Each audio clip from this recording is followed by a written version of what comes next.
नमस्कार, आप देख रहे हैं इंडिया न्यूज़ और आज एक बहुत अहम खबर सामने आई। खबर ये कि बिग बॉस फेम और कई सारी वेब सीरीज में काम कर चुकी एक्ट्रेस हिना खान को ब्रेस्ट कैंसर थर्ड स्टेज में ये सामने आया और ये जानकारी उन्होंने अपने इंस्टाग्राम के ज़रिए दी। दोस्तों, ब्रेस्ट कैंसर एक बड़ी घातक बीमारी है। ये बीमारी क्यों होती है? किस लिए हो जाती है? महिलाओं के लिए कितनी घातक है? इसकी पहचान कैसे हो? और ये जो अलग-अलग स्टेजेस हैं इसके, first stage, second stage, third stage, कैसे इनसे बचा जा सकता है? अगर किसी को डायग्नोज हो जाए कि ब्रेस्ट कैंसर है, तो वो क्या करे? ऐसे बहुत सारे सवाल हैं जिनके जवाब हमें पता होने चाहिए। लिहाजा आज हमारे साथ ब्रेस्ट कैंसर एक्सपर्ट जो है वो उनको हमने अपने साथ कनेक्ट किया है। डॉक्टर साहब, आपका बहुत-बहुत स्वागत है हमारे शो में। Thank you. जी। मैं सबसे पहले आपसे ये जानना चाहूँगा कि ये जो ब्रेस्ट कैंसर है, इसके बारे में आप जानकारी दें, ब्रेस्ट कैंसर है क्या? और ये क्यों होता है? ब्रेस्ट कैंसर ब्रेस्ट में जो टिश्यू है उसमें जब कैंसर उत्पन्न होता है उसे ब्रेस्ट कैंसर कहते हैं। और इसके होने के कारण हैं, सबसे पहले तो कैंसर ज़्यादातर ओल्ड एज में होता है और लेकिन हमारे देश में ये यंग औरतों में भी काफ़ी हद तक देखा जा रहा है। लगभग 30% महिलाएँ ऐसी हैं जिनको 40 साल से कम की उम्र में ब्रेस्ट कैंसर हो रहा है। और इनके कारण ये है कि जो आजकल हम लोग फ़ास्ट फूड खाते हैं और कम फ़िज़िकल एक्टिविटी करते हैं, जिसकी वजह से हमारे शरीर में मोटापा होता है, फैट जमा हो जाता है और ये फैट जो है हॉर्मोन्स में कन्वर्ट हो जाता है और एक्सेस ऑफ हॉर्मोन्स की वजह से ये कैंसर बनता है। दूसरा कि आजकल की औरतें करियर ओरिएंटेड हो रही हैं, जो कि एक मामले में अच्छा है, पर उसके दुष्प्रभाव इस कारण हैं कि वो शादी देर से करती हैं या और शादी भी कर लिया तो बच्चे देर से होते हैं। तो इससे क्या होता है कि हमारे शरीर के जो प्रोटेक्टिव हॉर्मोन्स हैं, प्रोजेस्टेरॉन, वो शरीर में उनका लेवल कम रहता है और जो हार्मफुल हॉर्मोन्स हैं, एस्ट्रोजन, उसका लेवल ज़्यादा होता है। ये एस्ट्रोजन जो है हमारे शरीर में कैंसर पैदा करता है, ब्रेस्ट में भी, ओवरी में भी और यूट्रस में भी।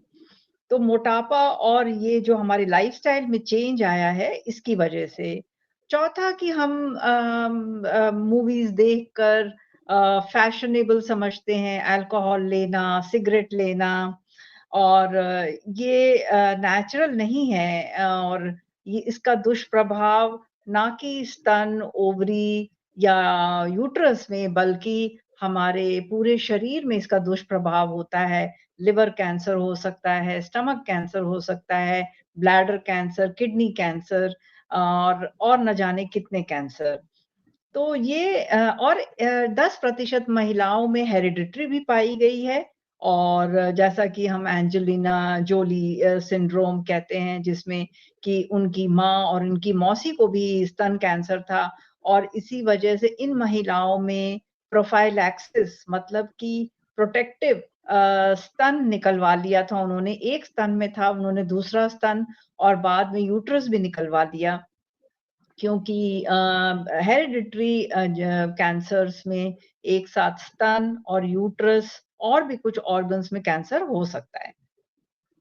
जी, डॉक्टर साहब, आपने बहुत ही सरल और सहज तरीके से समझाया कि ब्रेस्ट कैंसर है क्या और किस तरीके से हमारी जो अपनी लाइफ़स्टाइल है, हमारी जो अपनी आदतें हैं, उन्हीं की वजह से ये फैलता भी है। काफ़ी हद तक ये हमारी आदतें भी ज़िम्मेदार हैं। बहरहाल, अगला सवाल मैं ये जानना चाहूँगा कि जैसे मान लीजिए कि ब्रेस्ट कैंसर होना शुरू हुआ, तो हमारी बॉडी में ऐसे कुछ संकेत आते होंगे, ऐसे कुछ लक्षण होते होंगे, जिससे कि लोगों को ये पता लग जाए, पहले से ही महिलाओं को पता लग जाए कि ये लक्षण तो ब्रेस्ट कैंसर के हैं और हमें फौरन डॉक्टर को कॉन्टैक्ट करना चाहिए। ये लक्षण क्या है? तो लक्षण सबसे आसान सबसे आसानी से पाया जाना वाला लक्षण है कि स्तन में गाँठ, और स्तन में गाँठ जो है धीरे-धीरे उसका आकार और उसका साइज़ बढ़ रहा हो, तो ये सबसे पहले महिलाओं को जाके उसकी चेक करानी चाहिए और सर्जन को दिखाना चाहिए, क्योंकि उसका मैमोग्राफी में पता चल जाएगा कि वो स्तन गाँठ कैंसरस है या नहीं है। दूसरा है कि निपल से डिस्चार्ज कुछ महिलाओं में होता है। तो ये भी एक संकेत है कि और व डिस्चार्ज रेडिश डिस्चार्ज मतलब ब्लड वाला डिस्चार्ज। नॉर्मल जो जो औरतें जिनके बच्चे हुए हैं, उनको तो नॉर्मल मिल्क डिस्चार्ज होता है, लेकिन कैंसरस अगर हो तो उसमें ब्लडी डिस्चार्ज हो सकता है। तो ये ही 2 लक्षण हैं ब्रेस्ट कैंसर होने के। जी, डॉक्टर साहब एक चीज़ और बता दीजिए, चूँकि ब्रेस्ट कैंसर के अलग-अलग स्टेजेज़ हैं।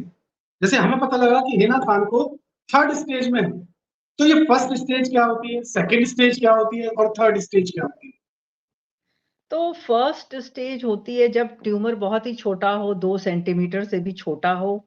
सेकंड स्टेज है जब ट्यूमर 2 से 5 सेंटीमीटर हो और काँख में भी गिल्टियाँ हो जाएँ। थर्ड है जब 5 सेंटीमीटर से भी बड़ा हो और काँख में भी गिल्टियाँ रहें, और स्टेज 4 है जब पूरे शरीर में ये कैंसर फैल जाता है। जी, वैसे तो किसी भी तरीके का कैंसर हो, एक रिसर्च अभी हम जब आंकड़े देख रहे थे तो उसमें पता लगा कि कैंसर कई तरीके के होते हैं। माउथ कैंसर है, स्किन कैंसर है, प्रोस्टेट कैंसर है, फेफड़ों का कैंसर है, आपका कोलोरेक्टल कैंसर है। लेकिन अगर सभी तरीके के कैंसर देखे जाएँ और उनमें जो महिलाओं को सबसे ज़्यादा जो होता है 28% वो ब्रेस्ट कैंसर होता है। तो ब्रेस्ट कैंसर इतना ज़्यादा घातक है, ये हमें समझ लेना चाहिए। हमें एक बात ये समझाइए कि अगर मान लीजिए कैंसर को हमने डिटेक्ट कर लिया, ऐसी सूरत में जब हम डॉक्टर के पास जाते हैं, तो इसके जो ट्रीटमेंट है, वो ट्रीटमेंट क्या-क्या है? और क्या अगर किसी को फर्स्ट, सेकंड, थर्ड या फोर्थ स्टेज में भी वो पहुँच जाए, क्या इसको आसानी से इससे बचा जा सकता है? ट्रीटमेंट है इसका?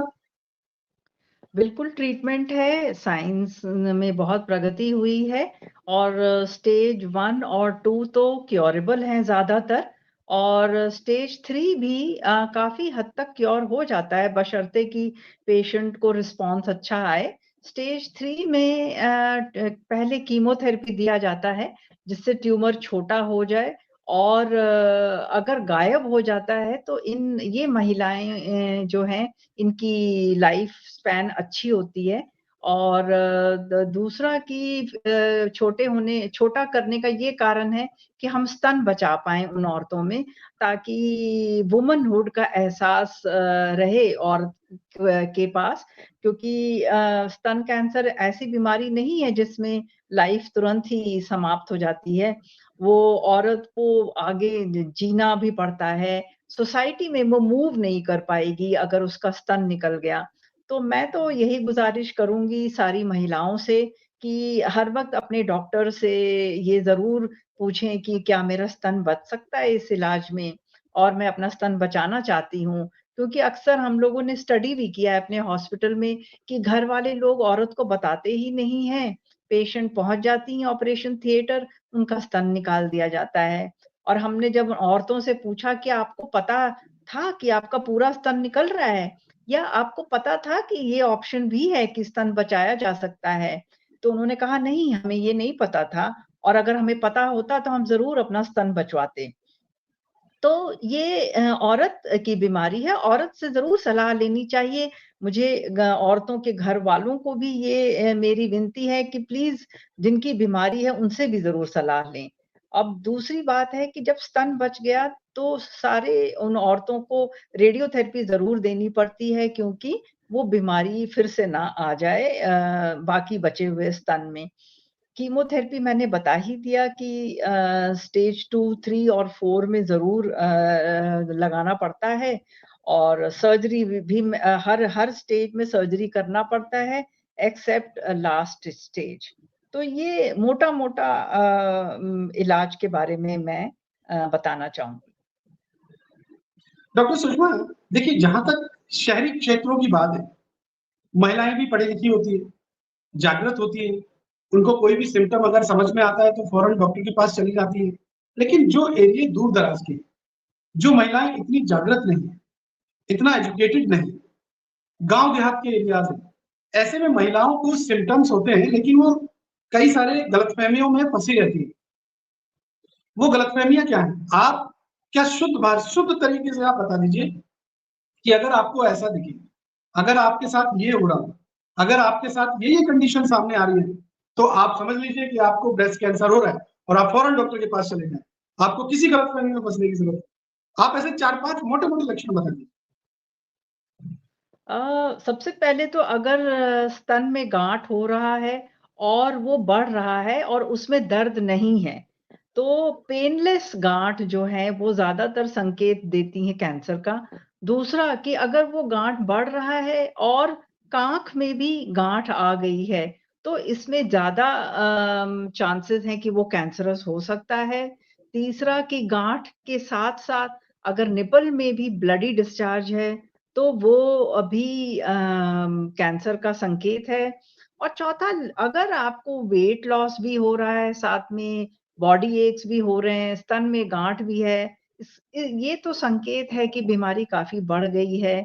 और गाँव की महिलाएँ जो हैं बताती नहीं हैं अपनी तकलीफ़ें, और इसलिए उनमें ज़्यादातर एडवांस स्टेज में ये बीमारी पकड़ी जाती है।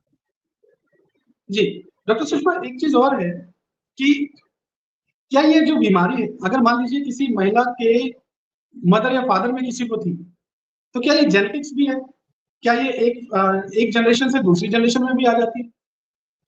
हाँ, बिल्कुल, जेनेटिक है, जैसा मैंने एंजेलिना जोली का एग्ज़ाम्पल दिया था, तो जेनेटिक है। ज़्यादातर हम हिस्ट्री जब लेते हैं, तो औरत की माँ या उनकी मौसी या उनकी नानी को कैंसर हो, अगर इस तरह का हिस्ट्री हो, तो ये जेनेटिक होता है। और दूसरा कि इन औरतों में स्तन के अलावा यूट्रस का भी कैंसर हो सकता है, पैनक्रियाज़ का भी कैंसर हो सकता है, डिपेंडिंग अपॉन कि किस तरह का जेनेटिक है। कॉमनली 2 तरह के जेनेटिक्स होते हैं, और इनमें साथ में बाद में भी दूसरा कैंसर होने का की संभावना होती है। इसीलिए इनमें कभी-कभी एक स्तन में अगर कैंसर हो तो दूसरा भी स्तन निकालना पड़ता है, ताकि दूसरे स्तन में कैंसर ना उत्पन्न हो। जी, डॉक्टर सुषमा, आपने शुरुआत में ही बताए थे कि बहुत सारे कारण हैं जिसकी वजह से ब्रेस्ट कैंसर होता है। हम जब शहरी लाइफस्टाइल की बात करते हैं, तो आजकल अल्कोहल का लेना, आजकल स्मोकिंग करना, ये शहरी लाइफस्टाइल का एक हिस्सा सा हो गया है और महिलाएं भी इसमें काफी ज्यादा शरीक होती हैं। तो ये जो स्मोकिंग है या अल्कोहल है, ये कितना ज्यादा ब्रेस्ट कैंसर के लिए जिम्मेदार है? इसके बारे में क्या महिलाओं को थोड़ा सा आप एजुकेट करेंगे?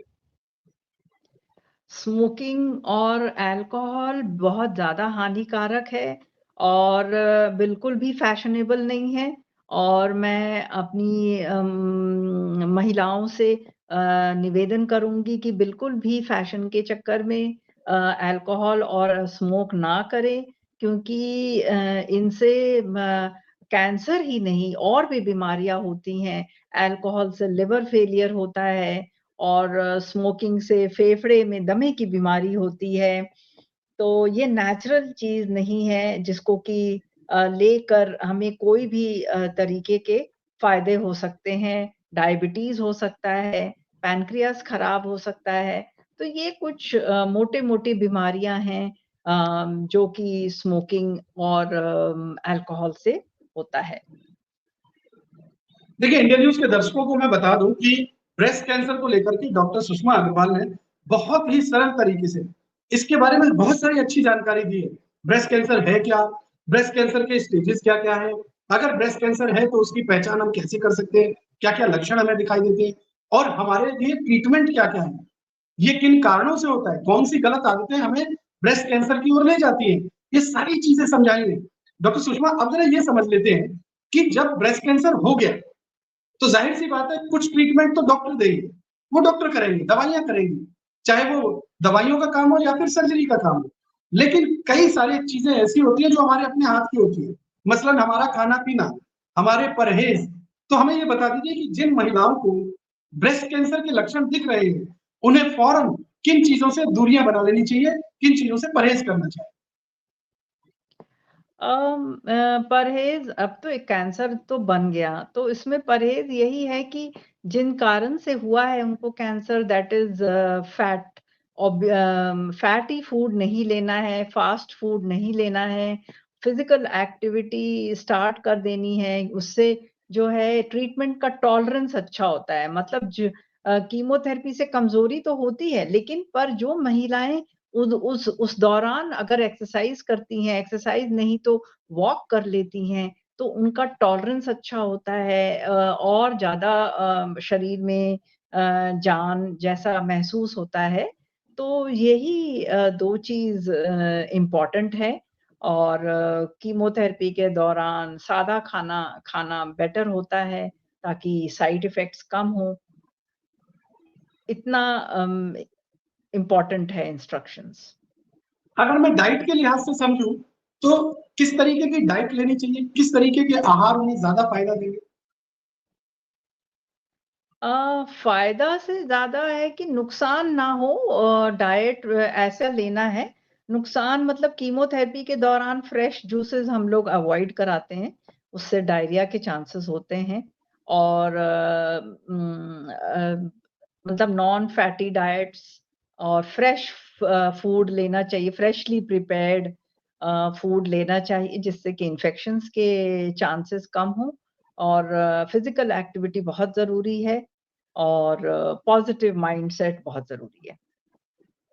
क्या ब्रेस्ट कैंसर के लिए कोई एज स्पेसिफिक भी होती है कि इतनी एज में ही होगा, इतने में नहीं होगा? ऐसा भी कोई बार है या किसी भी नहीं उम्र में हो ऐसा सकता नहीं है? नहीं ऐसा नहीं है। पहले होता था कि 45 के बाद ही होता है, पर हमारे देश में यंग महिलाओं को हो रहा है, कम से कम 40% महिलाएँ हमारे देश में ब्रेस्ट कैंसर से जो पीड़ित हैं, वो 40 इयर्स से कम में पाई गई हैं और इसीलिए कोई एज लिमिट नहीं है। डॉक्टर सुषमा, चूंकि आप कैंसर स्पेशलिस्ट हैं, इस शो को मैं वाइंड अप करूं, क्योंकि आपने बहुत इंपॉर्टेंट इंफॉर्मेशन और बहुत ही सरल तरीके से समझाई है। जो लोग इस शो को देख रहे हैं, उन लोगों के लिए इंफॉर्मेशन बहुत इंपॉर्टेंट होने जा रही है, यकीनी तौर पर। इससे पहले कि मैं इस शो को वाइंड अप करूं, कोई सी 4 अहम बातें जो डॉक्टर सुषमा महिलाओं के लिए कहना चाहती हैं ब्रेस्ट कैंसर के नजरिए से, प्लीज आप बताएं। सबसे पहले मैं ये कहना चाहूँगी कि अगर हम जागरूक हैं और जागरूकता के लिए हमें ये करना है कि हर महीने की शुरुआत में या मेंस्ट्रुअल पीरियड की शुरुआत में आप जो है अपने स्तन को खुद अपने हाथ के फ्लैट ऑफ द हैंड से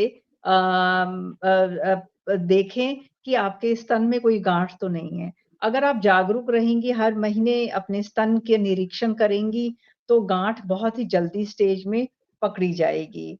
दूसरा कि हम जो है अपने फूड हैबिट्स को सुधारें और जागरूक हो जाएँ ताकि हम मोटे ना हों और तीसरा कि हम फिज़िकल एक्टिविटी बहुत इम्पोर्टेंट है जिससे कि हम ना कि कैंसर बल्कि हार्ट डिज़ीज़ेज़ और हाइपरटेंशन, डायबिटीज़ इन सब से बच सकते हैं। और चौथा कि हम फ्रेश फूड खाएँ, होम मेड फूड खाएँ, जिससे कि नॉन फैटी डाइट लें, जिससे कि हम ना कि कैंसर बल्कि और तरह-तरह की बीमारियों से बच सकते हैं।